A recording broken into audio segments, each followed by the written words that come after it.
নমস্কার বন্ধুরা, তো কেমন আছেন সবাই? আশা করছি আপনারা সকলে সুস্থ আছেন, ভালো আছেন।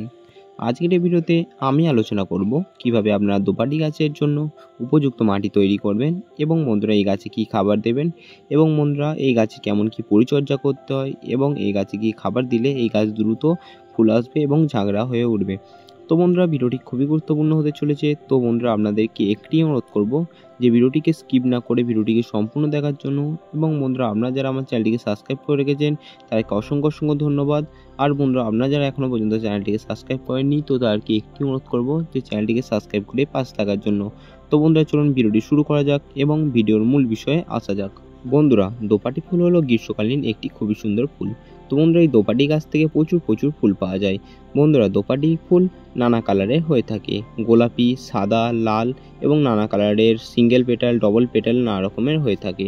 তো বন্ধুরা আপনারা যদি দোপাটি গাছের উপযুক্ত মাটি তৈরি করেন তো এই গাছ খুবই সুন্দরভাবে গ্রো করবে, গাছে প্রচুর ফুল ফুটবে। এবং বন্ধুরা দেখতে পাচ্ছেন আমি আমার গাছের কত সুন্দরভাবে মাটি তৈরি করেছি, যার ফলে আমার গাছটির গ্রোথ কত সুন্দর হয়েছে এবং গাছটি কত সুন্দর ঝাগড়া হয়ে উঠেছে। তো বন্ধুরা আমি কীভাবে এই গাছটি মাটি তৈরি করেছি চলুন জেনে নিই। বন্ধুরা যে কোনো রকম ফল বা ফুলের গাছকে সুন্দরভাবে গ্রো করে তুলতে আমাদেরকে সবার প্রথমে সেই গাছটির উপযুক্ত একটি মাটি তৈরি করতে হবে। তো বন্ধুরা দোপাটি গাছের মাটিকে আমাদের খুব সুন্দরভাবে তৈরি করতে হবে, কারণ বন্ধুরা এই গাছের মাটি হবে একদম ওয়েল ড্রেনেজ, যাতে জল দেওয়ার সাথে সাথে সেটি টবের বাইরে বেরিয়ে যায়। কারণ বন্ধুরা দোপাটি গাছ একদমই তার টবে জল জমা পছন্দ করে না, বা এই গাছ একদমই এঁটেল মাটি পছন্দ করে না। তাই বন্ধুরা আমাদেরকে সবার প্রথমে এই গাছটির উপযুক্ত মাটি তৈরি করতে হবে। বন্ধুরা দোপাটি গাছে মাটি তৈরির জন্য আপনারা সবার প্রথমে এখানে নেবেন 50% নর্মাল গার্ডেন সয়েল। আপনার বাগানের যে মাটিটি আছে সেটিকে আপনারা গার্ডেন সয়েল হিসেবে ব্যবহার করতে পারেন। তবে বন্ধুরা আপনারা এখানে এঁটেল মাটি ব্যবহার করবেন না। আর বন্ধুরা এখানে নেবেন 30% ভার্মি কম্পোস্ট। আপনারা যদি ভার্মি কম্পোস্ট না পান সেই ক্ষেত্রে আপনারা পাতা পচানো সার বা 1 বছর পুরনো আপনারা গোবর সার ব্যবহার করতে পারেন। এবং বন্ধুরা তার সাথে এখানে নেবেন 20% কোকোপিট। আপনারা কোকোপিটটা এই গাছে অবশ্যই দেবেন মাটি তৈরির সময়, কারণ বন্ধুরা কোকোপিট হলো গাছের গোড়ায় ময়েশ্চার বজায় রাখে বা স্যাঁতস্যাঁতে ভাব বজায় থাকে। তো বন্ধুরা কোকোপিট মাটিতে মেশালে কী হবে, আপনাকে গাছের গোড়ায় বারে জল দিতে হবে না এবং বন্ধুরা মাটিটি হবে একদম ঝুরঝুরে। তো বন্ধুরা তার সাথে আপনারা নেবেন কিছুটা পরিমাণে শিংকুচি, আর কিছুটা পরিমাণে হাড়ের গুঁড়ো, আর অল্প করে নিমখোল। এই সমস্ত মিশ্রণটিকে আপনারা খুব ভালোভাবে মিশিয়ে আপনারা এই গাছটিকে প্রতিস্থাপন করবেন। তো বন্ধুরা এই মাটিটি হলো একদম দোপাটি গাছের একদম উপযুক্ত মাটি। তো বন্ধুরা আমি এইভাবে আমার গাছের মাটিটিকে তৈরি করেছি, যার ফলে দেখতেই পাচ্ছেন আমার গাছের গ্রোথ কত সুন্দর হয়েছে। বন্ধুরা দোপাটি গাছে মাটি তৈরির পর আপনারা যে বিষয়টিকে অবশ্যই খেয়াল রাখবেন সেটি হলো আপনারা এই গাছটিকে যে পাত্রে বসাবেন সেই পাত্রের ড্রেনেজ ব্যবস্থাটা যেন খুব ভালো হয়। কারণ বন্ধুরা এই গাছের গোড়ায় জল জমা একদমই পছন্দ নয়। এই গাছের গোড়ায় যদি জল জমে সেক্ষেত্রে গাছের গোড়ার শিকড়গুলি পচে গিয়ে গাছটি মারা যেতে পারে। এরপর বন্ধুরা গাছটি প্রতিস্থাপন করার পর আপনারা এই গাছটিকে ভরপুর জল দিয়ে দেবেন। তারপর বন্ধুরা গাছটিকে কমপক্ষে 3 দিনের জন্য আপনারা শেড এরিয়ায় রেখে দেবেন। তারপর বন্ধুরা 3 দিন পর সেটিকে আপনারা আবার ডাইরেক্ট সানলাইটে রেখে দেবেন। তো বন্ধুরা এই ছিল দোপাটি গাছের মাটি তৈরি এবং প্রতিস্থাপন। এরপর বন্ধুরা চলুন জেনে নিই যে এই গাছে আমরা কি খাবার দেব, কোন জায়গায় রাখবো এবং বন্ধুরা এই গাছে কতটা পরিমাণে জল দিতে হবে। বন্ধুরা সবার প্রথমে আসি যে এই গাছে আমরা কি খাবার দেব এই গাছটি প্রতিস্থাপন করার পর।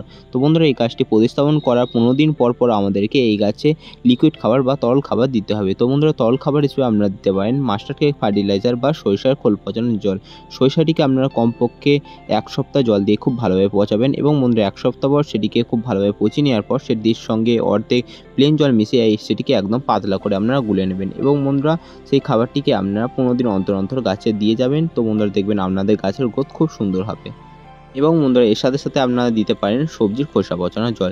তো বন্ধুরা সবজির খোসা পচানোর জলও খুব ভালোভাবে কাজ করে। এবং বন্ধুরা এর পাশাপাশি আপনারা খাবার হিসেবে দিতে পারেন ভার্মি কম্পোস্ট বা পাতা পচানো সার বা গোবর সার। এরপর বন্ধুরা আসি যে এই গাছকে আমরা কোন জায়গায় রাখবো। তো বন্ধুরা এই গাছকে আপনারা এমন জায়গায় রাখবেন যেখানে কমপক্ষে 5 থেকে 6 ঘন্টার রোদ আপনার গাছে অতি অবশ্যই পায়। এই গাছ একদমই শেড এরিয়ায় খুব ভালো গ্রো করে না বা খুব ভালো হয় না। আবার এই গাছ গ্রো করলেও এই গাছে একদমই ফুল পাবেন না। তাই বন্ধুরা এই গাছকে আপনারা এমন জায়গায় রাখবেন কমপক্ষে 5 থেকে 6 ঘন্টার রোদ আপনার গাছে অতি অবশ্যই পায়। তাহলে আপনার গাছ খুব ভালোভাবে গ্রো করবে এবং গাছে ফুলে ভরে যাবে। এরপর বন্ধুরা আসি যে এই গাছে আমরা কতটা পরিমাণে জল দেবো। তো বন্ধুরা এই গাছে আপনারা এমন পরিমাণে জল দেবেন যাতে অতিরিক্ত জল আপনার গাছে না দেওয়া হয়ে যায় বা অতিরিক্ত কম জল আপনার গাছে না দেওয়া হয়ে যায়। এই গাছের গোড়াটি যেন ময়েশ্চার বা স্যাঁতসেঁতে ভাব বজায় থাকে। আপনারা যখন গাছের গোড়ায় জল দেবেন সেক্ষেত্রে গাছের গোড়ার মাটিটিকে আপনারা খুব ভালোভাবে হাত দিয়ে দেখে নেবেন। যদি বন্ধুরা গাছের গোড়াটি শুকিয়ে যায় সেক্ষেত্রে আপনারা জল দেবেন। এই গাছের গোড়াটিকে সবসময় আপনাদেরকে ময়েশ্চার রাখতে হবে। তাই বন্ধুরা আমি মাটি তৈরির সময় আমি আপনাদেরকে কোকোপিট মেশাতে বলেছি। তো বন্ধুরা কোকোপিট কী করে, গাছের গোড়াটিকে ময়েশ্চার বা স্যাঁতসেঁতে ভাব বজায় রাখে এবং বন্ধুরা মাটিটিকে হালকা রাখে। আর বন্ধুরা আপনারা যদি কোকোপিট না পান সেক্ষেত্রে আপনারা ধানের তুষ বা কাঠের গুঁড়ো আপনারা ব্যবহার করতে পারেন, সেটিও খুব সুন্দর কাজ করবে। এরপর বন্ধুরা আসি যে এই গাছে কেমন কি রোগ পোকার আক্রমণ হয়। তো বন্ধুরা রোগ পোকার আক্রমণটা আর এই ভিডিওতে আমি শেয়ার করছি না, এরপরে একটি ভিডিও করে সেটিতে শেয়ার করব।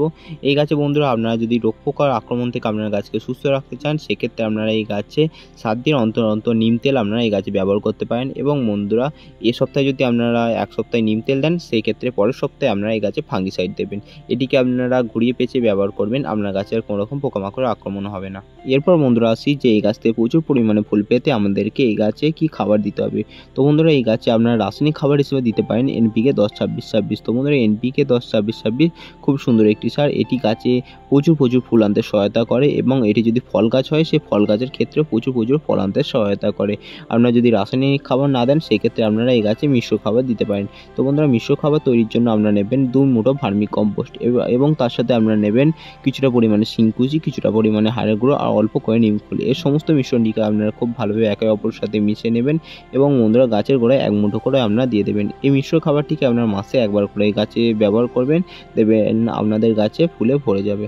তো বন্ধুরা এই ছিল আজকের ভিডিও। তো বন্ধুরা ভিডিওটি কেমন লাগলো অবশ্যই কমেন্ট করে জানাবেন। এবং বন্ধুরা যেভাবে আমি এই গাছের মাটি তৈরি করতে বললাম, যেভাবে প্রতিস্থাপন করতে বললাম এবং যে খাবারগুলি আমি গাছে দিতে বললাম, তো বন্ধুরা সেগুলি যদি আপনারা মেনে চলেন তাহলে আপনার গাছের গ্রোথও খুব সুন্দর হবে এবং বন্ধুরা পরবর্তীতে আপনার গাছে ফুলে ভরে যাবে। তো বন্ধুরা এই ছিল আজকের এই ভিডিও। তো বন্ধুরা ভিডিওটি কেমন লাগলো অবশ্যই কমেন্ট করে জানাবেন এবং বন্ধুরা চ্যানেলে যদি কোনো নতুন দর্শক হয়ে থাকেন তো চ্যানেলটিকে সাবস্ক্রাইব করে পাশে থাকবেন। তো বন্ধুরা দেখা হচ্ছে আবার অন্য কোনো ভিডিও নিয়ে। তো বন্ধুরা ততক্ষণের জন্য টাটা।